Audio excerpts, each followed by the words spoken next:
Guys, welcome to foodie Rudra. तर आज मी माझ्या मामाच्या गावाला आलो आहे आणि मी एक मंदिरात आलो आहे, कपाटिकेश्वर इथे। तर चला आतमध्ये जाऊ।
दर्शन झालेलं आहे, तर बाहेर पण खूप चांगलं आहे।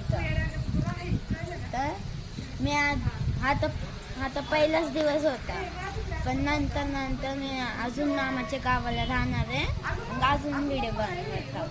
तर माझ्या चॅनलला जोडून राहा। तोपर्यंत भेटूया नेक्स्ट व्हिडिओमध्ये। तोपर्यंत बाय।